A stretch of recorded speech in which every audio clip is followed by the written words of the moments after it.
The mission for me is I want more businesses to be debt free. I genuinely think that this can be a big catalyst to close the wealth gap if we simply had more access to capital than we had of debt. A lot of dreams die and a lot of people make excuses. A lot of people kill their dreams by just working a 9-to-5. I think the easiest way for someone to start to go for grant opportunities is simply by having a mission that leads to money. Grants are simply just debt-free money infused into a business to be able to support a particular mission. If you can showcase a little bit of traction in your business, your mission, you already have something that's viable to get grant money. Where does your marketing, where does that come from? That's what intrigued me the most. They're genius though. The change that happened to me is when I got silent and I was in my Brooklyn apartment with no furniture, letting God tell me what to do. And that literally was the shift. What's the legacy of Stormy Banks 50 years from now? They're talking about Stormy Banks. What are they saying about her? I hope they're not talking about me in 50 years. I hope the only thing that resides is that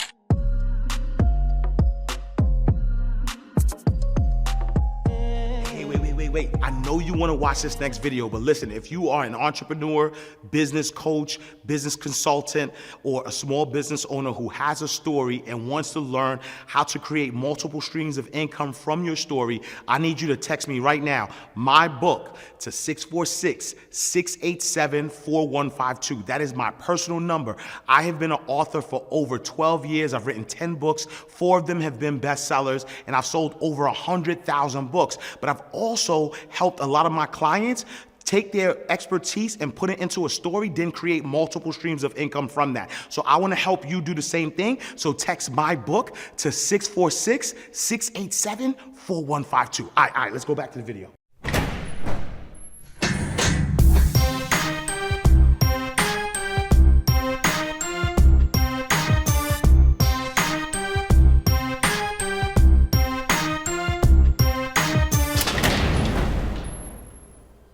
So welcome to another awesome episode of Inside the Vault with Ash Cash, the greatest money mindset show on the planet. Today, we are talking about the most overlooked money plays in the game. We're talking about free money. You heard me correctly. I'm talking about millions of dollars that most entrepreneurs don't even know they qualify for. And our guest today has mastered the art of getting it. Stormy Banks, aka the Queen of Grants, is the CEO and founder of the Pink Print firm, and she's helped small businesses and startups secure over $21 million in grants, not loans, not investors, real money that never has to be paid back. She's the plug for entrepreneurs who want to fund their dreams without going broke. Her strategies have changed the game for minority-owned businesses and creatives who were told they didn't have access. From writing winning proposals to helping companies structure their business model for scale, Stormy is showing people how to position themselves to attract money instead of chasing it. Today, we are unlocking the secrets of government money, corporate money, and community money, and learning how to tap into the bag that's been sitting there the whole time. Family, let's buckle up. This is about to be one of the most valuable conversations we've ever had on Inside the Vault. Let's welcome the Grand Queen herself, Miss Stormy. Yeah. Thanks for having me. It's a pleasure. It's a pleasure. Like so I want to get right to the money, right? Yeah. I want to get right to the money, but I do want to give you flowers first and foremost, but then also, I want you to tell the world who Stormy Banks is. But I'll say that, I think I want to say maybe 3-4 years ago. I think maybe 3 years. Where I kind of like came across what you were doing, and I've just been fascinated by who you are, by your growth, by your how you make sure the people understand that this stuff is available to them, this money is available to them, and I appreciate how you make it your mission to get entrepreneurs access to capital, right? Because I think that a lot of dreams die because they don't have enough money to to make the to fulfill their dream. And a lot of people make excuses. A lot of people kill their dreams by just working a 9 to 5. Not that there's nothing wrong with it, but they're like, all right, I'm just gonna do this thing over here instead of just doing this dream that I was given. But you like are really intentional about that, and I appreciate that about you.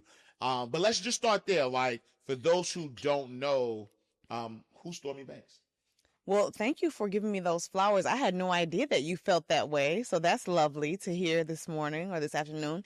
I get asked this question on every podcast, and I have no way to answer that, Ash. Like, it's like I'm everything and nothing, I don't really have like these direct ways to explain to someone, this is exactly who I am, with all these different ways to give you, I'm an entrepreneur, and there's not a lot of labels that I'm going to put on myself anymore because I've done that in the past and it doesn't serve me.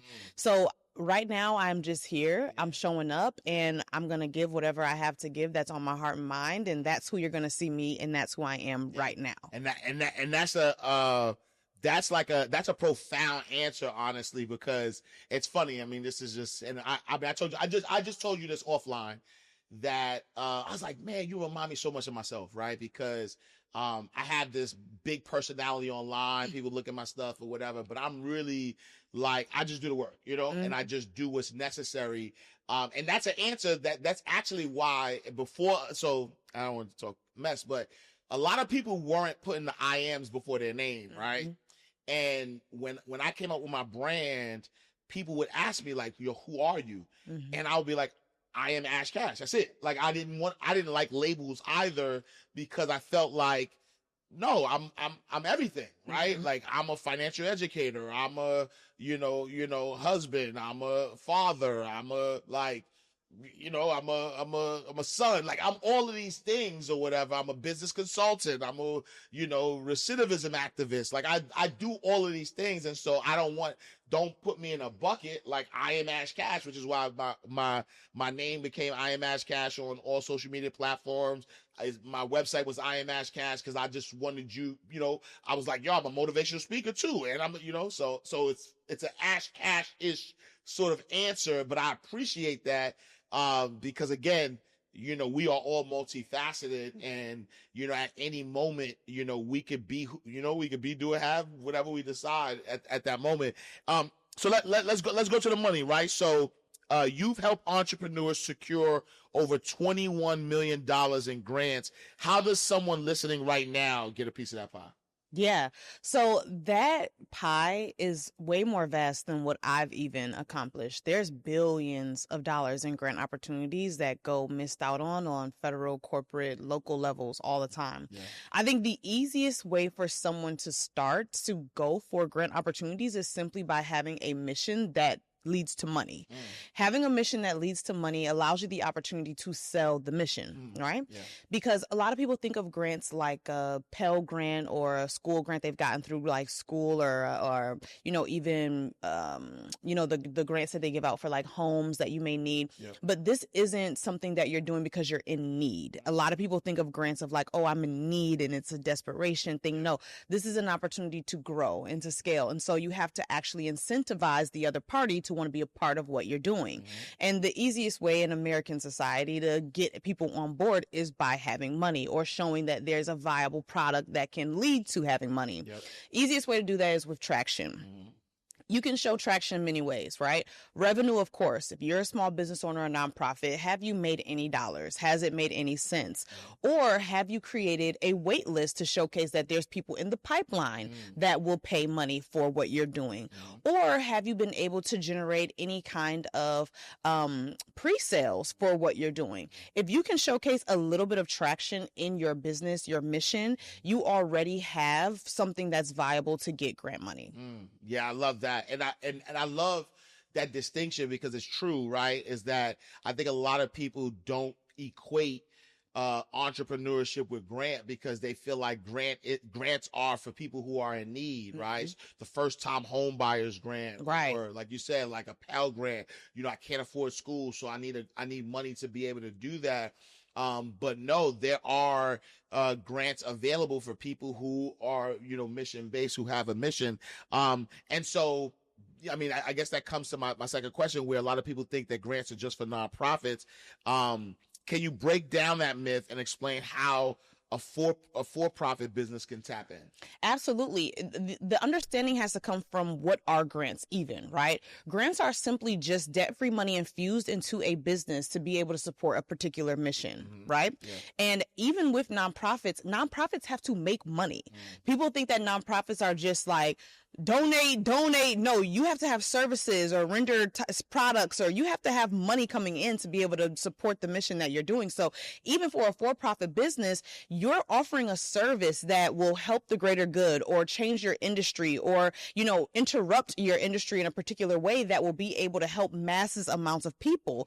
They're going to help you be able to create that in the world, whether that's through research, whether that's through workforce development, whether that's through product innovation, whether that's through sustainability, whatever you can do to create and help masses amount of people, either masses or on a small scale as well, because there's local and corporate grants too. You can get grant funding to serve that. But the real gem here is that you have to be able to affect a community or an industry.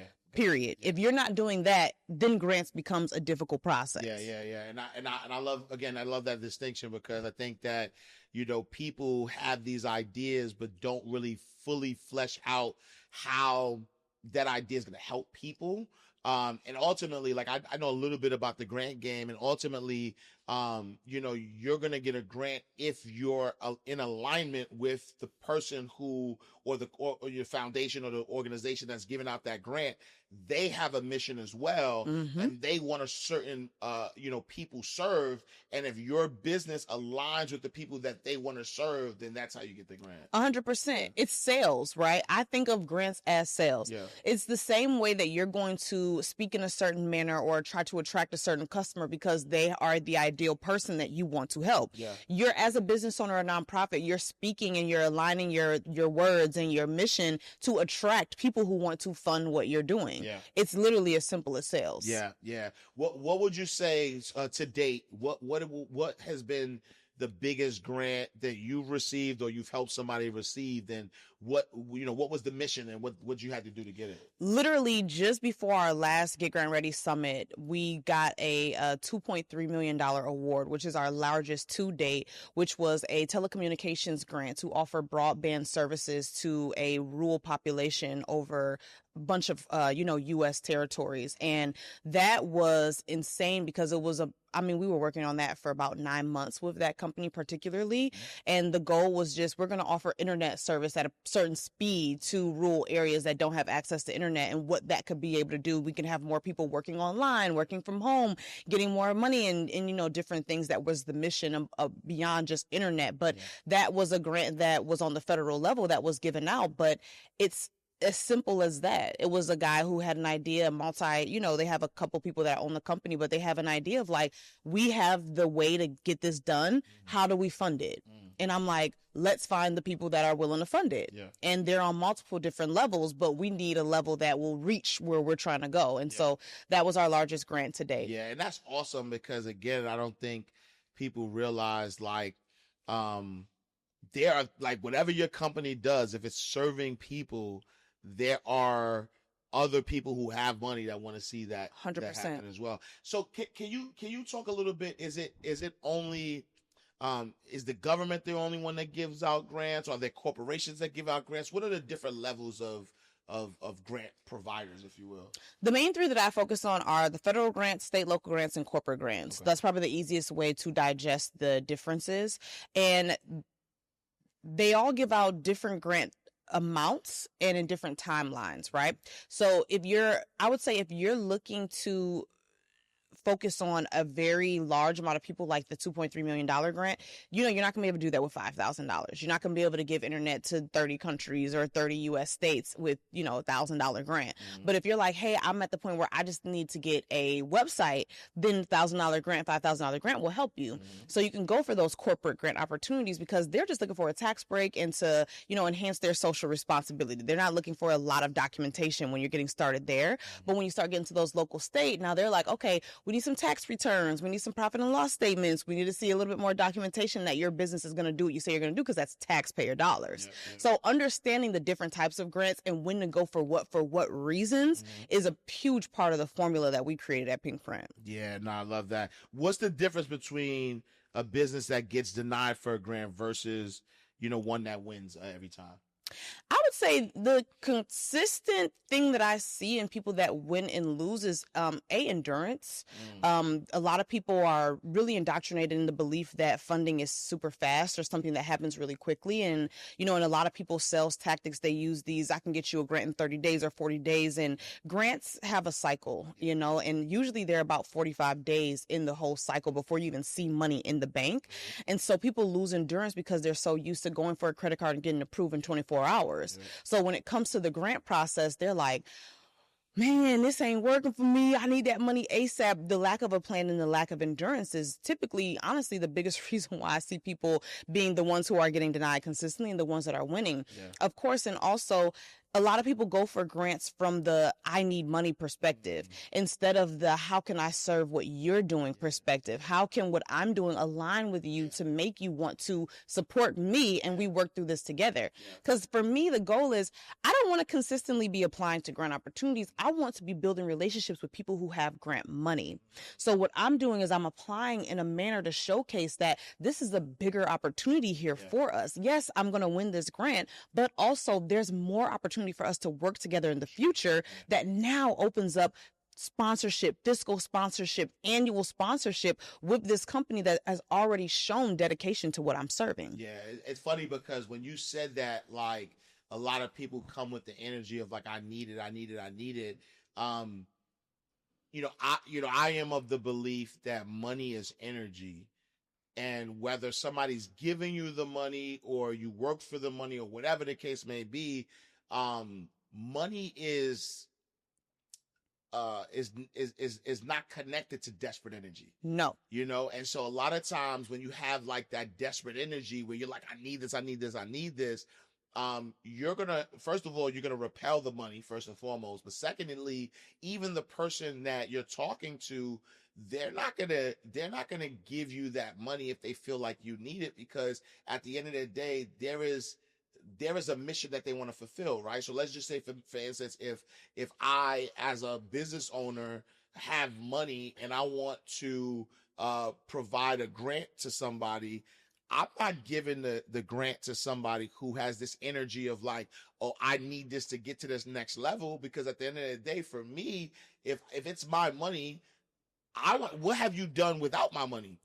What have you done with your money? Bingo. Right? Like I'm not gonna trust you with my money if you ain't doing nothing with your money. So show me some results. Show me that you've done something, or show me that that you have skin in the game, if you will. And so from an energetic perspective, there's that energy of, and I can just tell you from facts, like from my experience, anytime I'm desperate, I never get what I want. 100%.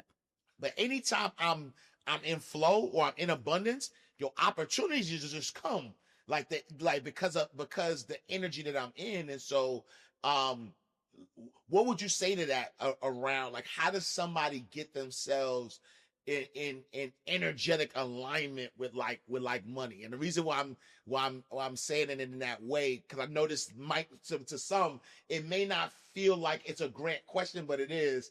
And from knowing you and seeing how you move, like, I know that you're in tune and tapped into like energy, and like, I see when you're in flow. I see when, you know what I'm saying? And so I know you understand that. Talk a little bit, like, how do you get in energetic alignment with like grant energy, with money energy? Like, how does that work? I live by this philosophy called peace. Prosperity loves peace.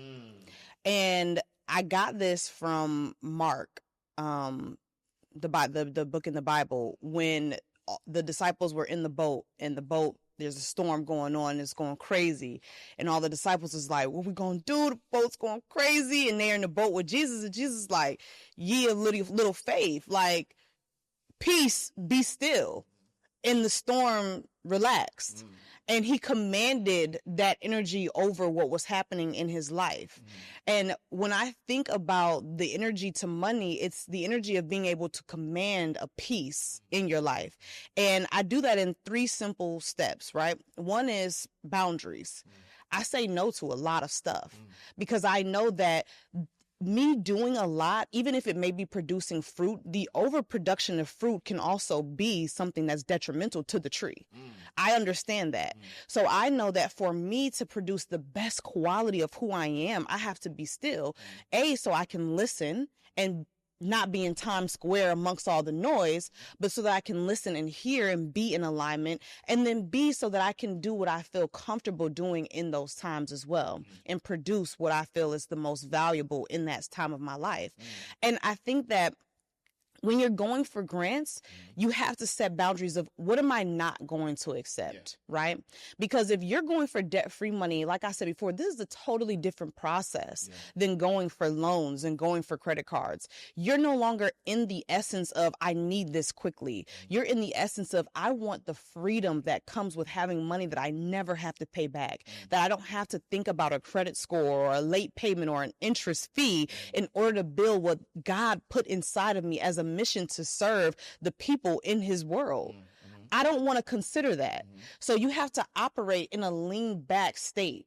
You have to be at complete peace. And it takes for you to command that. So when you're thinking about going for grants, you have to be in alignment with your commanding and your I am. Who are you?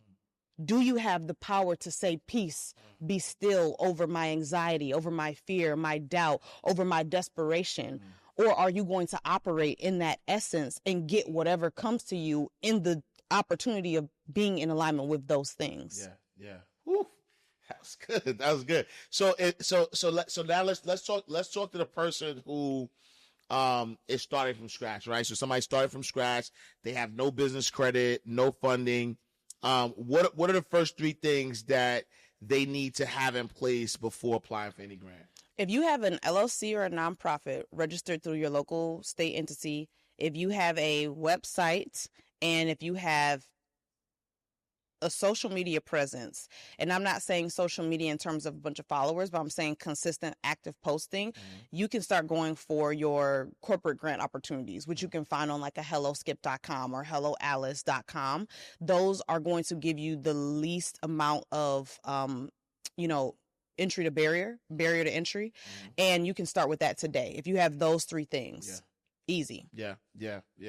And then once they go, and they start there, it's really, it was an application, like, do you have to do a video? Like, what are the criteria? Like, how does somebody like apply for grants? So you're going to be answering probably 5 to 10 questions with about 250 plus characters. So you're going to need to have some wording. Yep.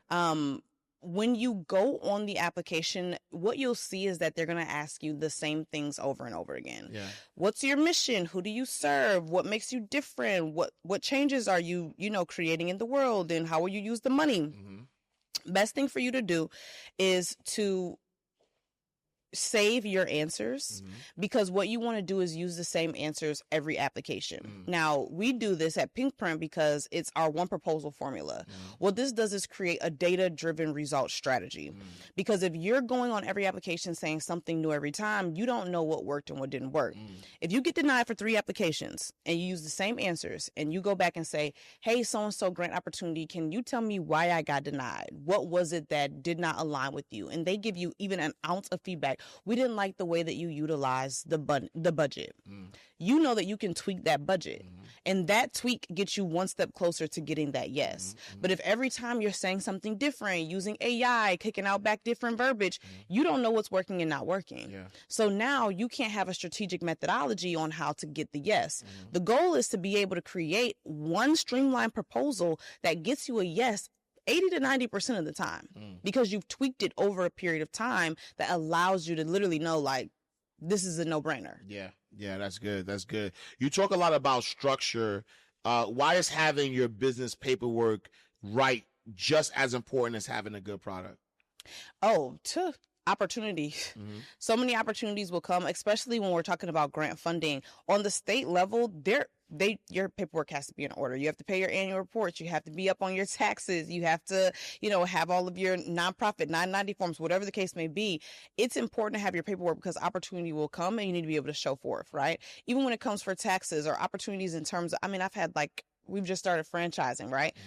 We had to have so much paperwork for franchising, but those processes wouldn't be easy if we're not already structured paperwork wise. The paperwork is the business. The money is not the business. and so you're franchising Pinkprint? Yes. Talk to me about that. It's so beautiful because hello. It's so incredible because when you get to a point where you can take an idea that you had, and allow other people to utilize it to not only make money, but to further the mission. It's really like discipleship. It's like having a mission that is so strong that other people can get behind and make a change in their communities and in their worlds. Franchising Pinkprint, it's been actually a super easy process. I work with Black Box Franchising, and they've allowed me the opportunity to be able to just duplicate exactly what we've created through our SOPs and our methodology and our IP to where now, working with other people and starting that franchise opportunity to really keep the mission going is beyond me has been incredible. Yeah. And I love that because, and that's why I just was like, wait, hold on, because I feel like that is the natural evolution of a mission. Right. And I'm glad that you're using that word often because and there's nothing wrong with building a business to make money, right? Because we all have to make money. In fact, life is easier when you have money. If you're mission driven and you have money, life becomes so much easier.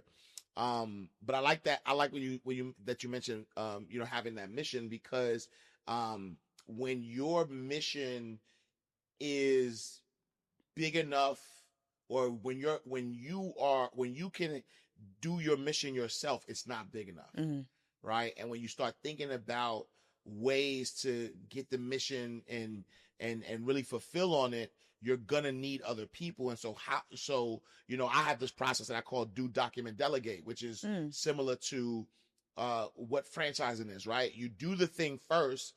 Once you do the thing and you get the kinks out, you figure out, I say, don't do it till you get it right. Do it till you can't get it wrong. Right. So now you have this process that you keep doing over and over and over again that you can't get wrong. So you document that process, you document it and say, all right, this is how you do it with, via SOPs. And then now you delegate. Now, you find affiliates, right? You find franchise, you find people to work under you. Like there's different ways that you can delegate people doing it. And that frees you up to really just now become the mouthpiece or the visionary of this mission. But now the goal is to find other people to help you execute. And I just think that's genius, right? Because again, at the end of the day, you've done all this work, you've built the systems, you tried it. Now, you do it, you can't get it wrong.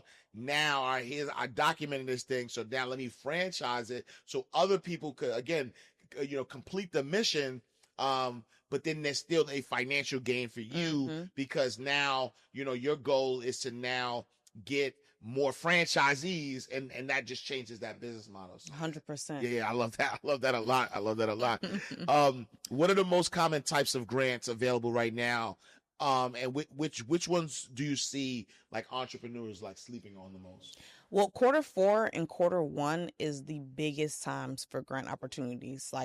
There's grants all year round, but Q4, Q1, it's like the fiscal budget just came out. So state, local grants are like floodgating. Yeah. And then also, end of the year corporate grants are floodgating because they're trying to save on taxes. So they're throwing money at the wall. Yeah. And it's just like a really, really lucrative time. So I think in this time, the biggest ones that people are probably going to miss out on are the new state local grants that are coming out and then the corporate grants that are getting thrown at the wall as well.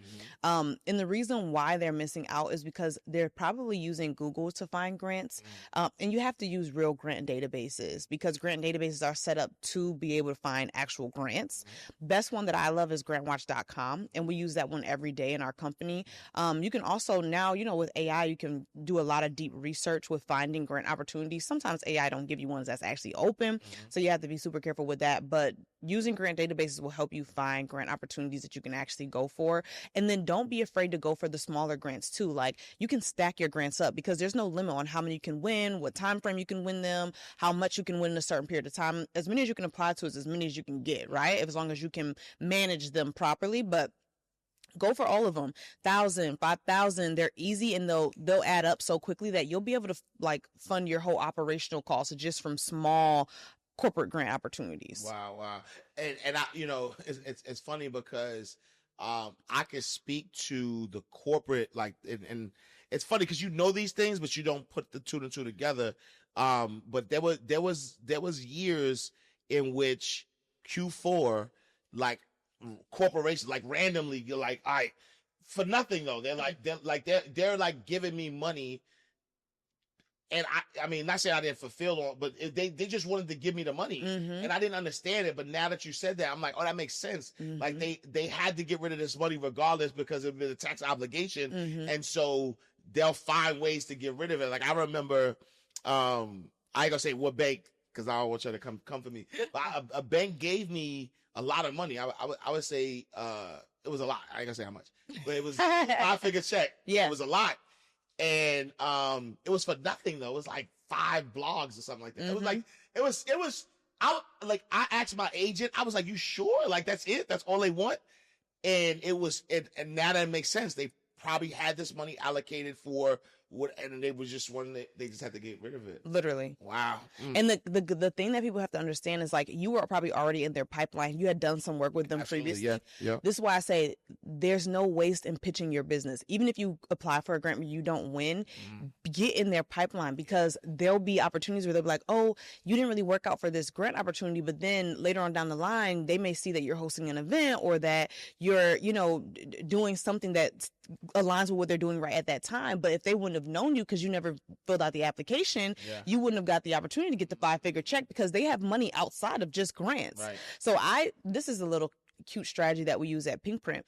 Any grant that we go for, we have them on a newsletter, right? We use Klaviyo to do all of our like email stuff and communication. We put them on a newsletter to keep them up to date with what we're doing at Pink Print. We're having an event, or we're hosting this seminar, or we're doing this thing or whatever. So we just constantly are like sending out emails just to keep ourselves on top of mind. But then we started running ads directly to them. Ooh. We started running ads directly to grant tours, grant funders on different things that we were like a newsletter, but different things that we were going on. So they're like the people that are on their PR team or on their social media team are seeing the stuff we're doing. So if they hear like, oh, we're doing, we're doing an event and we have some money that we need to pay to be able to access, women entrepreneurs. Right. Oh, I keep seeing this company, Pink Print, they do. You got to stay top of mind. But the way to stay top of mind is by being in their ecosystem. Yeah. So if you're not applying and you're not showing up, who knows you? That's a good strategy. Y'all better be taking note. Let me ask you, right? So, I've been an author for over 15 years. I've published over 20 books. I used to write for a, publication, Don Diva magazine, that their magazine was like in jails. And so a lot of my books are circulating behind the wall. Wonderful. I would be at conferences, people would run up to me that did time and be like, man, I read your book helped me with this, and I'll get like letters from people in prison and things of that nature. So I decided that I wanted to be more intentional about doing work, becoming or creating, let's say, a personal development platform for formerly incarcerated men and women and those who are coming home. Partnered with my brother Jay White, who does federal contracts, government contracts, because he has a similar program. So we started a new podcast. Podcast is called Crime Pays, and we have like Crime Pays Academy, #1 personal development platform for formerly incarcerated men and women. Right now that I'm hearing you talk, in my mind I'm like, we haven't tried to get any grants to do this work. And part of what we do, we have an academy, and the academy is for those who are about to come home. So you might be behind the wall or you were just recently released, but we're teaching you all about business, about financial literacy, how to build your credit, like all of the things that you need. If I were to hire your company, what would you advise me to do to get grants for, formerly incarcerated men and women to run to be able to run this program? Yeah, so I'm already hearing just a lot of different avenues because so the thing that will happen in people's minds is that you'll niche it down and you'll say, okay, this is a program for formerly incarcerated men and women, and we want to be able to help them with business development or job placement or, whatever it may be. But what I would automatically do is I'm going in, I'm looking at how broad can we make this in the scheme of what can we produce through the vehicle of wanting to help, right? The mission is to help formerly incarcerated men and women. So what all can we do with the vehicle? Because initially what I'm hearing, okay, already there's a tech component of it because you have this app or this, software or the program that you're creating. So there's already this tech component that I'm thinking of creating operational wise. Then I'm also thinking of the curriculum part of it. So I'm like, okay, how can we create this curriculum in order to get into more prisons or behind the wall? And then also I'm looking at it because I'm like, okay, workforce development grant opportunities are there because now we want to create programs like maybe through trade schools that we can now get job placement opportunities where they can get this training. And then I'm also looking at it too because I'm like, okay, we can do events like you were saying before, you met people at events. I'm like, we could do events, which can also be a catalyst as well. I mean, in my head, I'm already like keying off on different grant opportunities that you can come up with in order to just fund that one opportunity, but it's broader than we think.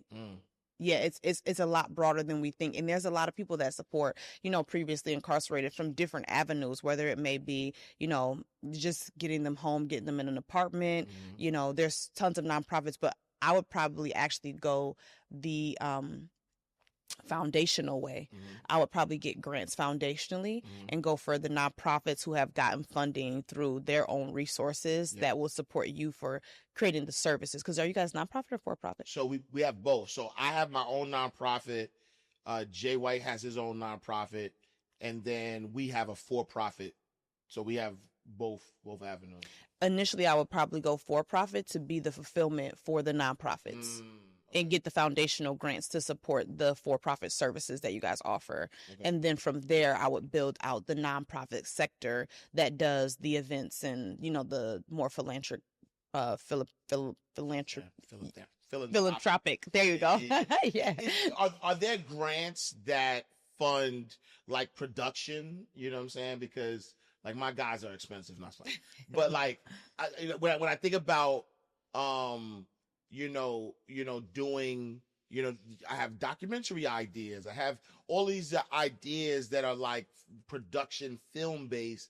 Are there grants that potentially like fund, me, getting stuff produced? Yes, but the ones that we have seen are very specific on what they would want you to produce. Got it. Okay. So the ones that I was working on for a lady who's also in podcasting that you'll probably know, hers was they wanted to give grant opportunities for like humanitarian type of documentaries and supports or like historian type of documentaries and support. So they're very specific on what they want you to produce. They're not just like loose. Yeah. So give me the Stormy Banks, the Stormy Banks story, right? Like, why grants? Why grants? How did Pink Print come up? Like give me that story. I mean, the mission for me is I want more businesses to be debt free. Yeah. I genuinely think that this can be a big catalyst to close the wealth gap if we simply had more access to capital than we had debt. Yeah. I genuinely believe that. Yeah. And for me, it started with my own story to debt, right? As simply, I was like 18, 19 years old, didn't really have a lot of financial literacy, and I got like a $500 credit card from Capital One. And when I got that credit card, I was like doing really good with it because my mom said, look, just use it for things that you're already spending money on and then pay it back with the money that you have, just so you can build points in this. So I had a good system until Capital One started raising my credit limit beyond what I knew how to manage. They gave me about $5,000 in like, maybe a year's time from me just managing that $500 well. And I didn't have $5,000 worth of bills at that time. So now I'm thinking of other stuff I can buy. Oh, well, let me see about this and that and the third. And unfortunately, I mismanaged that funding opportunity that I had in front of me. And it ended up becoming interest payments, charge off, late on my credit report, and ruined my literal credit. And so for me, I was like, it wasn't worth it for me. And because of that charge off that I got 10 years ago, I wasn't able, when I did start my business, I didn't have access to, getting credit because my credit was still jacked, and it just was a snowball effect. And then when I found grants, I'm like, wow, this was such a more stress-free process for me. And it allowed me to stay in my freedom. And I don't know if you've ever been in any kind of debt, but when that monkey's on your back, the mental state of mind is not in a creation place. If you think about where God was when he created the heavens and the universe and the world, do you think he was in debt? You have to really be in a space of freedom to create great things that last. So for me, when I saw the difference in the mental capacities that I had and how I was able to create in those moments, I preferred to be debt free. And utilizing that, finding grant opportunities, I said, this is just the route that I want to take. When I started to become Stormy Banks, as everyone knows today, I was looking online and most people were teaching credit. They were like, hey, here's how you can, get a credit card or $100,000 in credit or access to this capital. And I'm like, nobody's showing us how we can do this other way. And so I just started teaching from a perspective of, this is what I did. I don't know nothing. I'm not certified grant writer. This is just what I did. And then they were like, well, can you do it for us? And that's when I said, let me go get my certification. Let me become legitimate and let me start this business and really do this. And it has shown itself to be fruitful without me even having to, try to produce anything. So that's why I knew it was needed. Wow, I love that. You work with a lot of minority-owned businesses. What's the biggest barrier they face when it comes to getting access to capital, and how do you help them overcome it? It's changed a lot with this new presidency because a lot of programs have gotten cut, which were connected to minorities. So I think right now the biggest barrier is simply that there isn't a lot of DEI programs specifically. So you can't just be minority to get funding anymore. That used to be a really big thing, but that isn't anymore. Like at this point now, we actually have to have viable businesses in the marketplace. So we need to do a little bit more research and development on what businesses we're starting and why. So I think the biggest issue that I'm having when it comes to my clients is I would love to see us start businesses in industries that are a little bit more needed, and to diversify which businesses we're starting, not maybe just the hair salons or the makeup artistry or the creative sides of things, but like internet access and broadband and technology and, resources. And, I would love to see us in more diverse industries, because that's been a really hard one, is that we're kind of all compiled into the same 10 areas. Right. And it's getting a little competitive. Right. No, that's great insight. So now let's talk about like scaling and like multiplying and like, setting your business the right way. Once a business starts like winning grants, what should they do next to make sure that the money multiplies instead of just disappears? Number one, always get feedback from the grantor. It's one of the easiest ways to get them to build that relationship. And then also, like, after you've won the money, about 3 months later, you want to let them know like what you've done with the money, whether they ask for it or not. Send a report. Build a relationship, let them know what you have coming up, keep them up to date with what you're doing. Also keep very clean records. So we have a separate business bank account for grant funding, and we use QuickBooks to do our, P&Ls, and it keeps it really clean and up to date. So you just want to make sure that you're documenting everything properly as well. And then I would say, number 3, once you have the money, use it for what its actual intent was to use it for, so that you can have proof of concept of what you're doing, so you can utilize that to get other grant opportunities as well. No, I love that. And so let's go to you as a business owner now. As a business owner, you've built a multi-million-dollar, business. What would you say? And you're still relatively young. What would you say is the biggest money lesson you learned on your journey to becoming the grant queen and the pink print firm? Biggest money lesson? Well, I think what I'm learning right now, which is most relevant, is don't waste money on bad talent.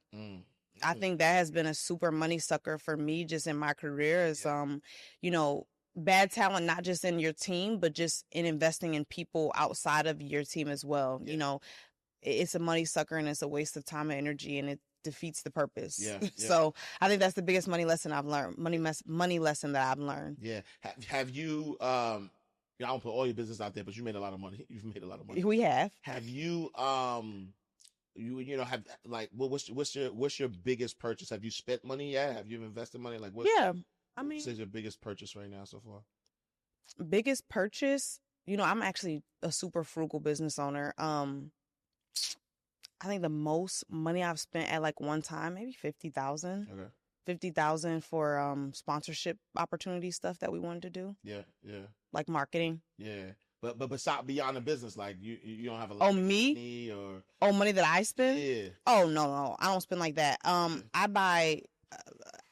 I go on trips. Yeah. Like I go on vacation. I go on vacation once a quarter. Like for my birthday, I do a month, in Europe somewhere, whatever. Let's go. But I love it. No, I love that. But I don't know if I'm not like just like going into the Louis and like it's not like that. It's like to me it's like education because I'm like, okay, I have an opportunity to learn what other people are doing outside of where I'm at, where I'm from, learn new foods, new cultures, new languages, and then that becomes conversational pieces that I can utilize in different arenas. So it makes me a more viable business owner. So I don't know if I find that as like I'm spending money, like sure. What's your money story? Did you come from money? Oh no, we was broke. Okay. Yeah, we were super broke. I had a parent who was addicted to drugs, so like it was super chaotic when it came to money. You had to like hide money. You know what I'm saying? That was like, I had a super bad relationship to money. I read the book by Jen Scenario, You're a Badass at Making Money. And she had this chapter where she made you write a letter to money on why you loved it. And it would just open my mind because I was like, I do love money. I love having money. I love what money creates. Money is not evil. It's the people that get the money that do bad things. But if I had money, these are the things that I would create. And so I started like really just enjoying me with money, and seeing that picture opened up wanting to create that more. But we were super poor. We got a lot of grants for different programs that we wanted to do. My siblings all went to college off of grants and stuff like that. But no, we didn't have. Are you the oldest, youngest? I'm number 4 or 5, baby girl. Oh, wow. Okay. Yeah, so let my siblings tell it. I didn't have any responsibilities, and my mom was super lenient on us and stuff like that. But, for me, I always wanted to be a leader. I always knew, like my mom would always tell me, you're either going to be like Fortune 500 CEO or you're going to be like motorcycle gang leader, because I just had the energy of like, everybody's going to listen to me. Right. And so I pretty much knew I was going to be an entrepreneur. My dad, even though he was addicted to drugs, he was an entrepreneur. He had these super bad habits with money, but he was very creative, and he was very he was like a philosopher. Like his words still stick with me. One being, if you could work 50 hours for somebody else, you could work 50 hours for yourself. So, he was really big on like ownership and freedom. Yeah. So that was like what I think mixed together created who I am. No, I love it. What's the legacy of Stormy Banks when we look, 50 years from now, 100 years from now? They're talking about Stormy Banks. What are they saying about her? I hope they're not talking about me in 50 years. Okay. I genuinely do. I hope the only thing that resides is that businesses are creating debt-free, opportunities for themselves. I hope that that's what sticks. Yeah. I have no care about having any glory. I genuinely would love to kill the character of Stormy Banks and be able to not be anybody to the public view. But unfortunately, it's a vehicle to help get the mission out there. But at 50 years from now, if they're still talking about me, I have not done my job. Why is that though? Where does that come from? Where is that sense of like, man, I'm mission driven. It's not about me. Where does that come from? I think it's because I really don't like responsibilities. Like, I don't like the responsibility of having to be someone, in order to like serve a purpose, because I'm only human. I'm going to make mistakes. And like, when you're in this public eye, and let's say you make one wrong mistake, now everybody doesn't believe in everything you've said, even if everything you've said has been amazing. Sure. So it's like, I don't want my human part of me to ruin the good that I've done, or the good that I'm speaking on, or the love that I've given.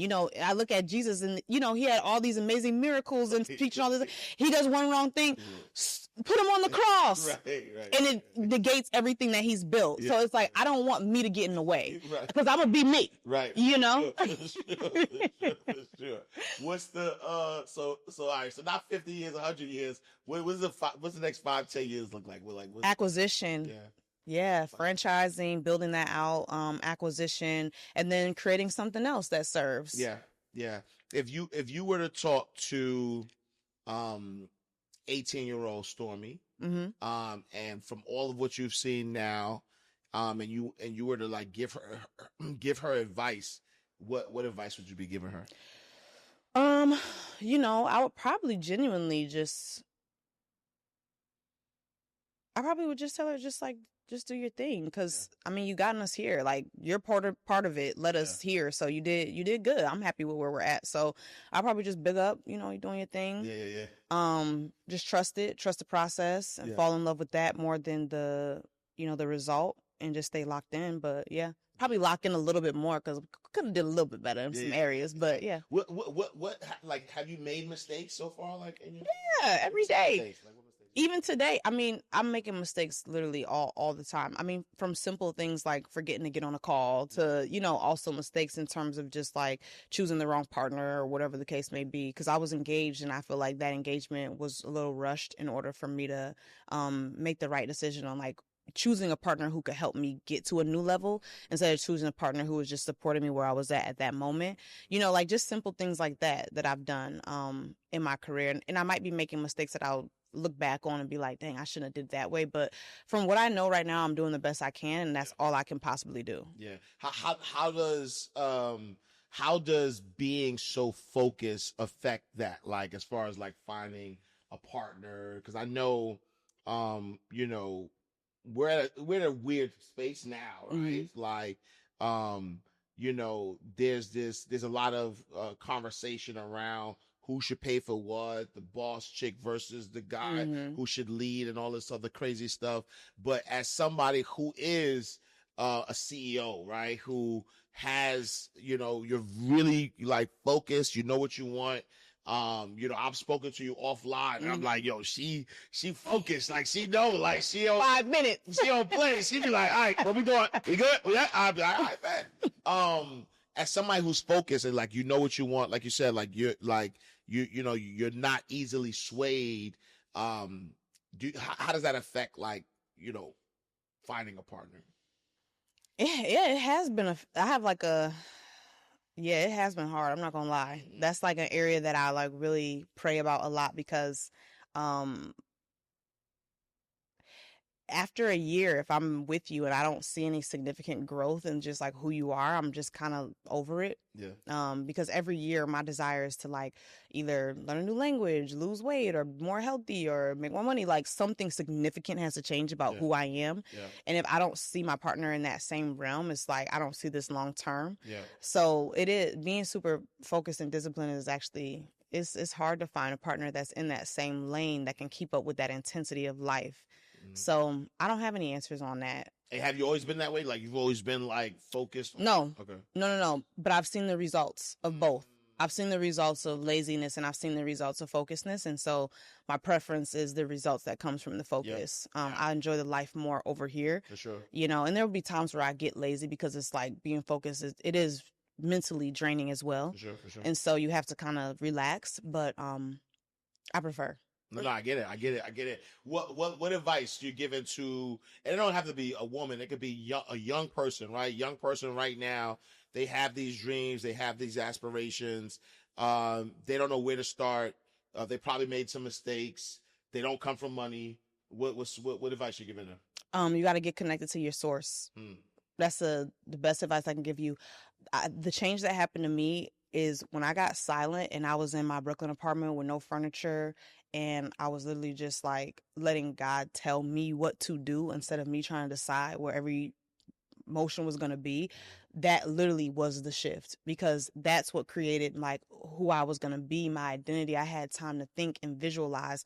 And even now today, people know this about me. I don't get on calls. Like, you can't schedule calls with me throughout the day like that. And if you do, it's going to be like 2-3 minutes, because I need so much time to like visualize and think, to see it and then make it plain in the world. And I think that was the change that happened, was being able to see something before it was real, really allowed me to like create it, because I created faith in it, because it felt so obtainable once I saw it so clearly. So if you're just starting out, no matter where you're at, like, there's no steps to take other than to be very clear visually first. That's like your first thing to do. No, I love it. So